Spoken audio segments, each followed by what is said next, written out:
इस देश में किसी ने पूछा 21 लाख लोग मारे गए, हजारों हिंदुओं की भावनाएं आहत हो रही हैं, क्योंकि आपकी चिंता नहीं थी, क्योंकि आपने बौने लॉर्ड लीडर पैदा किए थे। मैं आपके सामने एक सवाल रखता हूं। 1950 में संविधान बना और 1976 तक यह कम्युनल था। इंदिरा गांधी को अच्छा लगा, क्या कारण थे मैं उसमें जाना नहीं चाहता, लेकिन 1976 में भारत के संविधान में 42 सेकंड अमेंडमेंट के तहत आपने रात में सेकुलर शब्द जोड़ा। लेकिन आज भी हमारे और समाज के बीच में एक बड़ा कंफ्यूजन है। मैं हाथ जोड़ के आपसे विनती करता हूं, इस बात को ज्यादा तर्क के साथ सुने। सेकुलरिज्म का मतलब यह नहीं है कि सीधे हाथ पे हिंदू उल्टे हाथ पे मुसलमान, यह कतई नहीं है। शब्द सेकुलरिज्म आया कहां से और किन परिस्थितियों में आया? सेकुलर शब्द वेस्टर्न वर्ल्ड के अंदर, जहां सरकारें चर्च से निर्देशित होती थीं, जहां चर्च से डायरेक्शन लेती थीं, इसलिए यह हुआ कि चर्च की वजह से जो दूसरे मजहबों को मानने वाले लोग हैं, कहीं चर्च के अभाव में, इन्फ्लुएंस में सरकार और राजा जो है कहीं उनके ऊपर जाती ना कर दे। तो एक शब्द क्वाइन हुआ सेकुलर, और कहा गया कि राजा का कोई भी मजहब नहीं होगा, राजा के लिए प्रजा बराबर होगी, उसका कोई निजी तौर पर कोई मजहब नहीं होगा। इसलिए वहां सेकुलरिज्म की जरूरत पड़ी। लेकिन हमारी परंपरा में कभी राजा का धर्म होता था, मजहब नहीं होता था।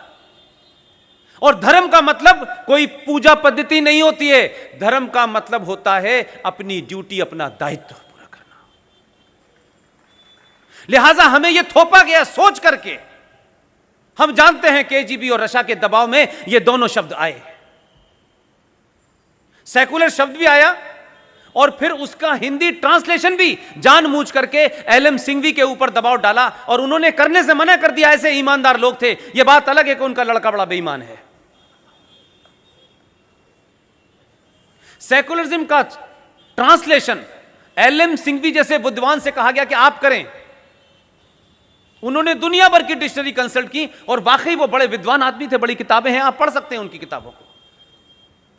लेकिन इंदिरा गांधी का एजेंडा कुछ और था, क्योंकि उनको किसी ने बताया था, उनको समझा दिया था। जिन दबाव के कारण यह लागू हुआ, उन्होंने कहा कि सेकुलरिज्म का मतलब धर्मनिरपेक्ष नहीं हो सकता,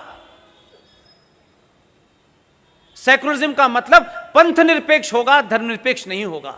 अगर धर्मनिरपेक्ष हो गया तो आहाकार मच जाएगा, अनार्की मच जाएगी, देश में कोई अपना ना दायित्व निभाएगा, ना कोई ड्यूटी निभाएगा, सब फ्री हो जाएंगे। लेकिन चलाया और हमारे संविधान में आपका सेकुलर शब्द आ गया, और फिर इसको इस तरीके से प्रचारित किया गया कि सेकुलरिज्म का मतलब है कि आप मुसलमानों की नाजायज मांगों को जब तक नहीं मानोगे तब तक आप सेकुलर नहीं कहलाओगे। इसलिए एक प्रधानमंत्री आता है, वो भी यही बयान दे देता है।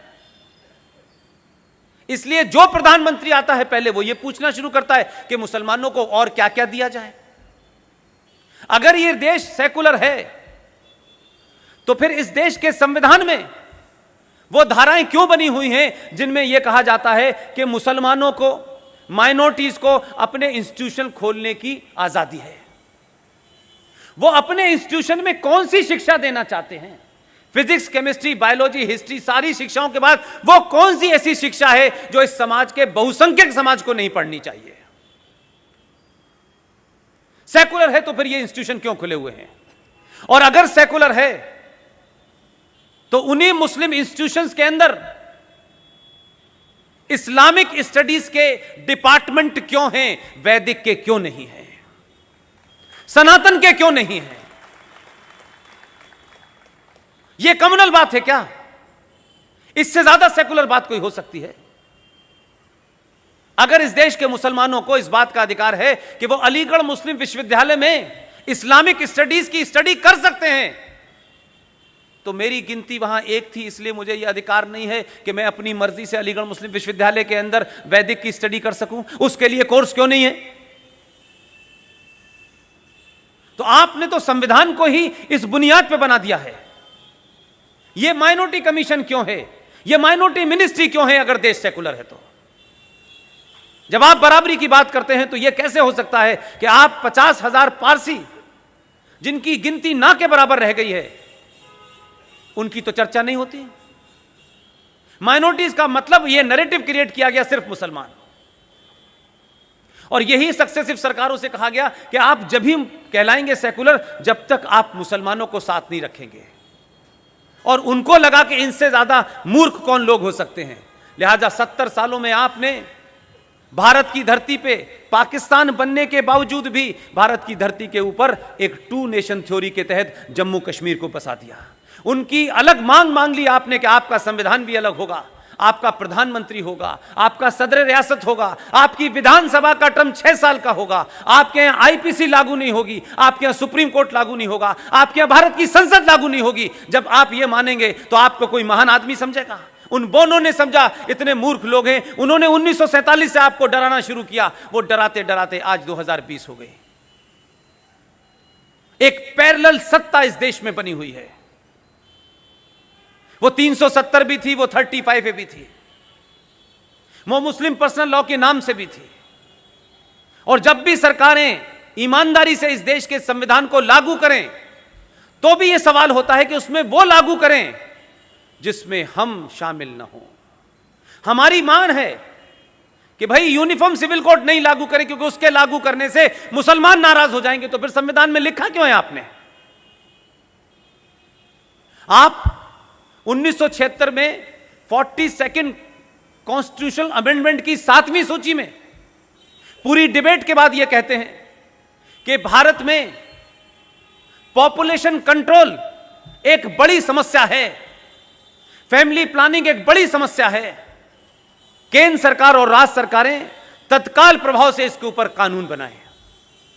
यह संशोधन करके रख दिया आपने, लेकिन इसको छुआ नहीं, क्योंकि इसके छूते ही सरकार सेकुलर नहीं रहेगी। तो जिन लोगों ने आज संविधान की कसम लेकर के शाहीन बाग पर बैठे हैं, कम से कम संविधान तो छुआ और कहिए कि इस संविधान में जो लिखा है वही आने वाला है, चिंता मत करो। तो इतना तो आप उन्हें एजुकेट कर सकते हैं ना कि तुम ही संविधान लाए हो, वो तो लेके आया था, उसने तो सर पे उठा के रखा हुआ है संविधान, तुम ही मजाक समझ रहे थे। तुमको लगा कि एक और मनमोहन आ गया, इसे भी बना लेंगे। लिहाजा आज जब संविधान की बात हो रही है, उसी संविधान में यूनिफॉर्म सिविल कोड है। तो जो शाहीन बाग पे बैठे हो उनसे पूछो, भाई जिस संविधान का हवाला दे रहे हो उसी संविधान में पॉपुलेशन कंट्रोल भी है। कहो जोर से चिल्ला करके, हमें संविधान चाहिए भारत का और हम लागू करेंगे। हिम्मत है, लेकिन तुम समझते हो कि भारत के नेता डरपोक हैं और समाज बोलेगा नहीं, क्योंकि इस समाज को अपने हितों की ज्यादा चिंता है। मेरी उनके लिए मशवरा है, बोलता भी रहता हूं बीच बीच में, जो जो कह रहे हो सारी ख्वाहिश पूरी करेगा तुम्हारी।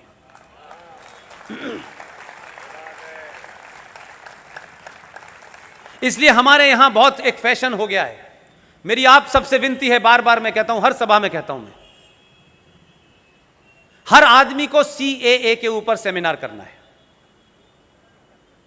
मैं ये समझ नहीं पा रहा कि CAA आपकी समस्या है क्या?